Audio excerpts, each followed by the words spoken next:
예, 제가 빛가서공교회를 시작한 것은 벌써 20년이 되는데요. 제가 고등학교 때 목사로서 그 서원을 할 때 바울처럼 살고 싶다고 서원했습니다. 바울처럼 살려면 선교사로 살아야 되는데, 그래서 선교사로 살려고 이제 준비를 했었습니다. 마흔이 되면 어떤 일이든지 결정하겠다.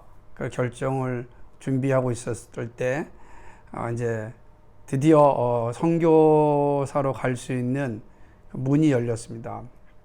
그래서 모든 걸 다 처분하고 준비하고 있었는데, 가야 될 나라에서 어떠한 연락도 오지 않은 것입니다.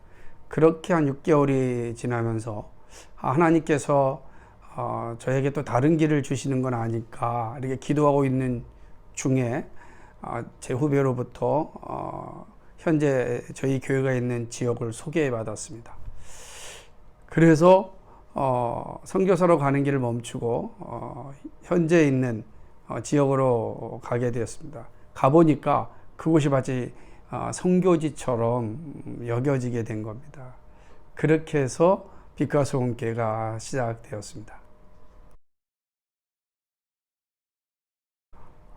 저희 빛과 소금 교회는 평생 사명과 핵심 목표와 그다음에 2030 비전이라고 하는 중심 축을 가지고 있습니다. 그래서 개혁과 부흥을 통하여서 하나님 나라를 건설하자라고 하는 게 저희 교회의 어떤 핵심 방향입니다.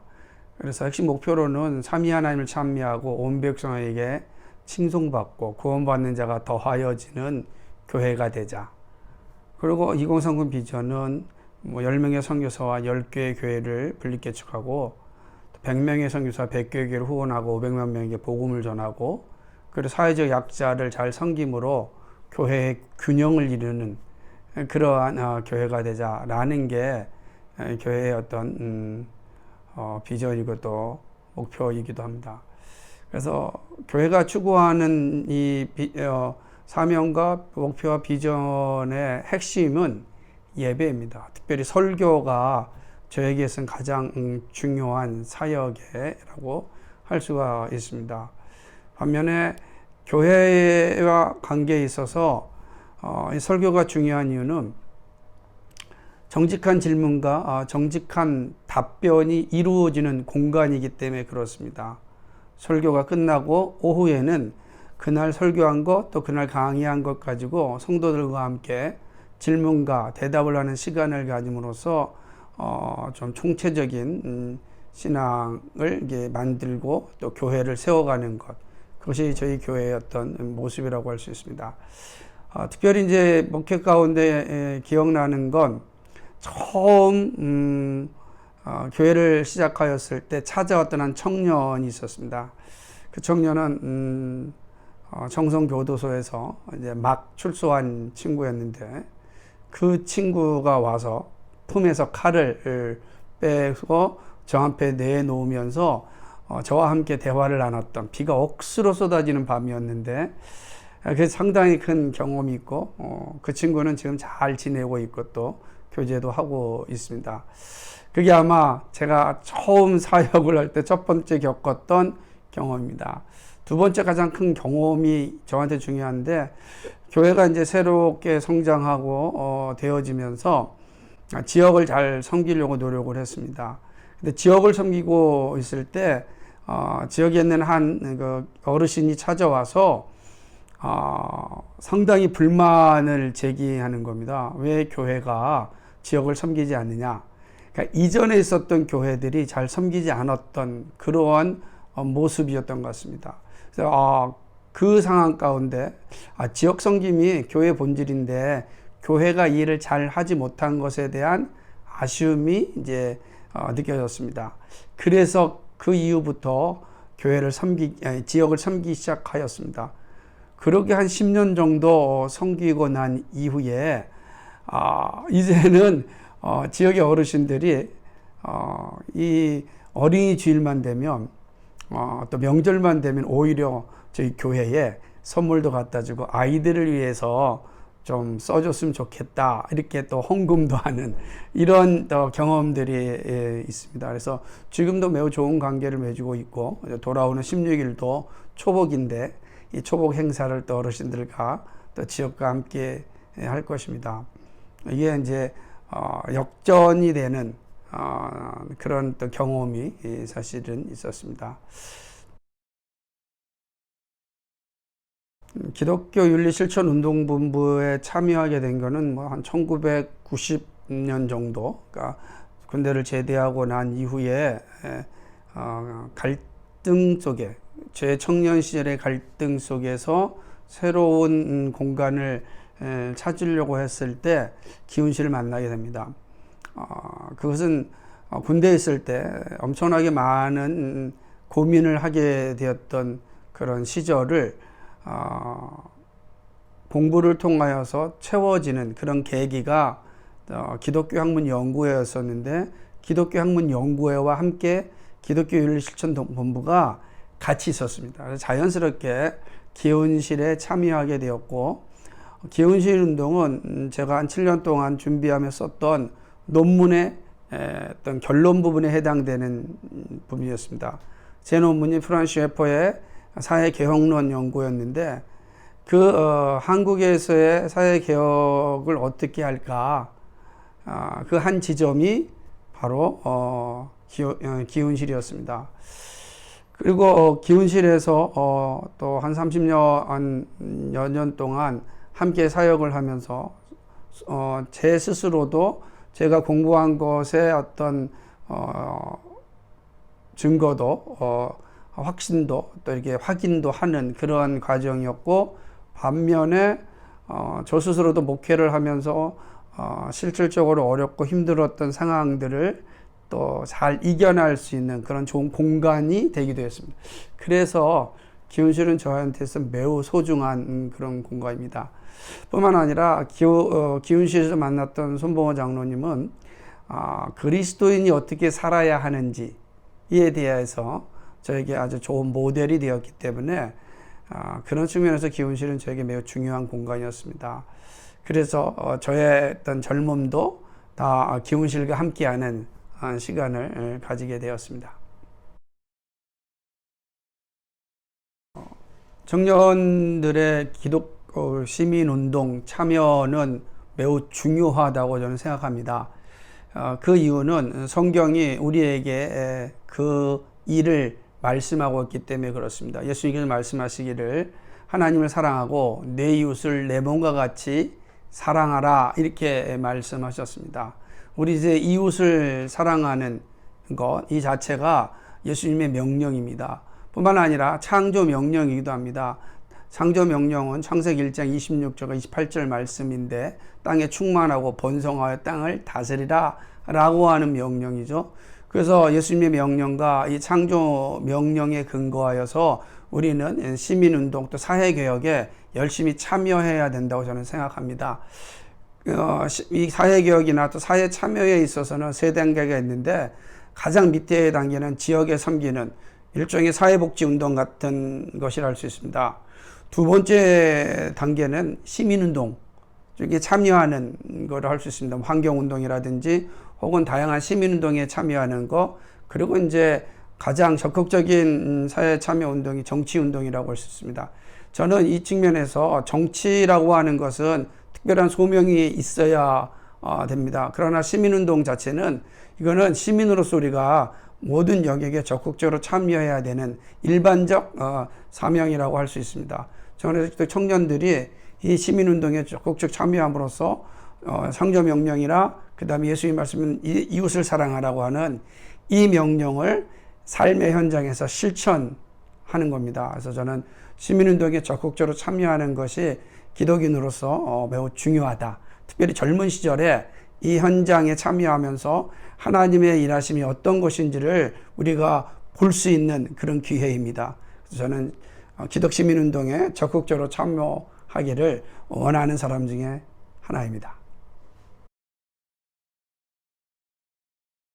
저희 아버지가 사실은 사회주의적 세계관을 가지고 있었던 분이었습니다. 그래서 저희 아버지를 예수님을 믿게 하는 데는 정말 어려웠습니다. 거기에 제가 이 대화를 할 수 있는 지식도 너무 짧았습니다. 그래서 제 마음에는 예수님에 대한 사랑이 너무 컸고, 또 우리 아버지에게 정말 예수님을 소개시키고 싶었는데 어떻게 해야 될지 알 수가 없었습니다. 누구도 알려주지 않았고 책을 읽어도 답을 얻을 수가 없었습니다. 그러는 중에 군대에서 한 책을 발견하게 됩니다. 그 책은 저의 인생을 바꾸는 계기도 됐지만 비로소 저희 아버지와 대화를 할 수 있는 그러한 다리를 만들어줬습니다. 그 책은 바로 프란시스 셰퍼가 쓴 이성에서의 도피입니다. 이 짧은 책은 저에게 있어서 정말 인생 자체를 완전히 바꾼 그런 책이라고 할 수가 있습니다. 저는 이 책을 통해서 세계 역사 가운데 기독교가 어떻게 흘러왔는지를 배우게 되었고, 사상사의 흐름도 배우게 되었고, 그런 가운데 기독교가 얼마나 위대한 세계관인지를 이제 확신하게 되었습니다.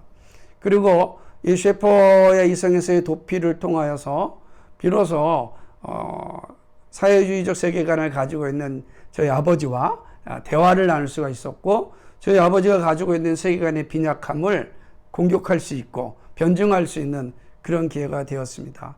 그리고 그 이후로부터 프란시스 셰퍼를 연구하게 되었고, 프란시스 셰퍼의 전체의 책을 읽으면서 저의 세계관이 잘 견고하게 세워졌습니다. 프란시스 셰퍼는 아주 격파 신학의 근거 위에서 현대 문화를 잘 이해하였고, 이 문화 변증을 통하여서 시대의 젊은이들에게 또 시대의 사람들에게 복음을 전하였던 위대한 복음 전도자였습니다. 저에게 있어서는 프란시스 셰퍼의 이 이성에서의 도피는 하나님이 저에게 준 최고의 선물 가운데 하나였습니다. 제 인생에 큰 전환점이 준 책이라고 할 수 있습니다.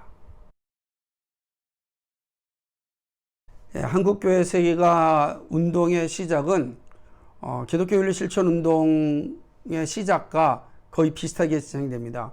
1987년 한국사의 큰 소용돌이 가운데 한국교회 젊은이들 또 한국교회는 어디로 가야 될까 그런 고민이 많이 있었을 때에 기독교 윤리 실천 운동가 세워지고, 또 기독교 학문 연구회를 통하여서, 그리고 한국의 라블이라고 하는 세계관 운동을 통하여서 세계관 운동이 이제 확산이 되었습니다.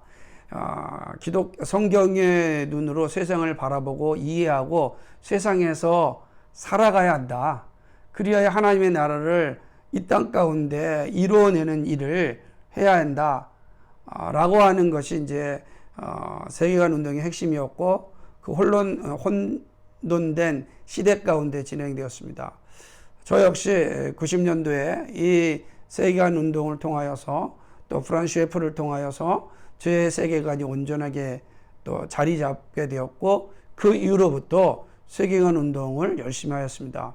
그러다가 이 세계관 운동에 대해서 또 다양한 논쟁이 시작되는 시점이 있었습니다.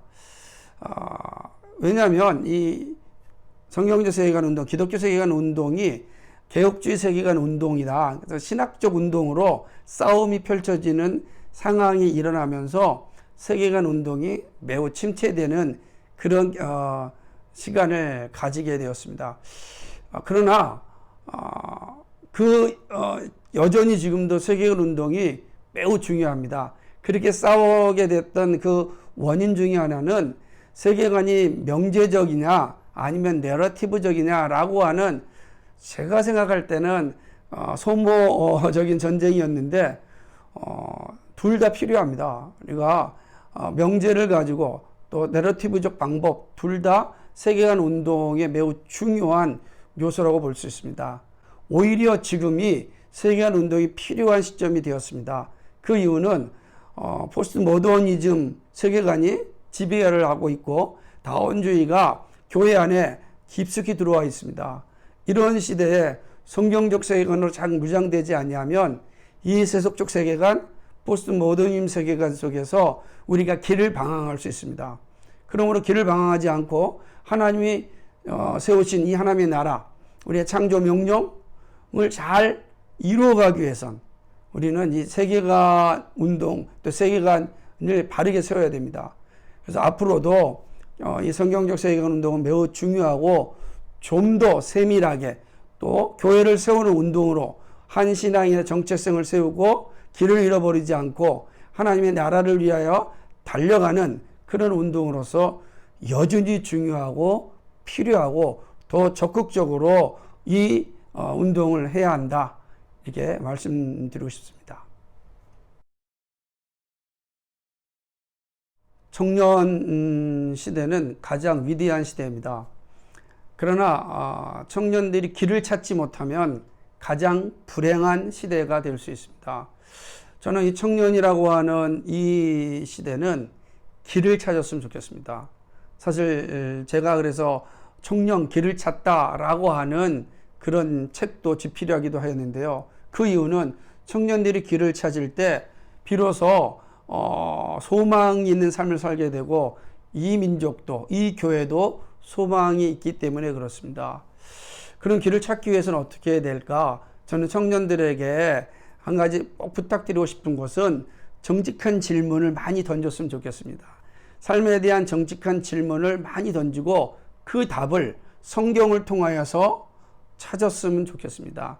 이 정직한 질문과 정직한 답변을 성경을 통하여서 충분하게 세워질 때 길을 찾게 되고 길을 찾은 사람들은 교회와 조국을 위하여서 크게 쓰임받을 것이고 하나님 나라를 건설하는 일에 하나님 크게 쓰임받을 수 있는 존재가 될 수 있다고 생각합니다. 그래서 정직한 질문과 정직한 답변 이 하나를 꼭 기억하고 삶의 현장에서 열심히 어떤 실천하고 또 실행했으면 좋겠습니다. 이거 제가 제 청년 시절의 모습이기도 하고 또 앞으로 이 시대를 살아가는 청년들에게 간절히 부탁하는 그러한 요청이기도 합니다.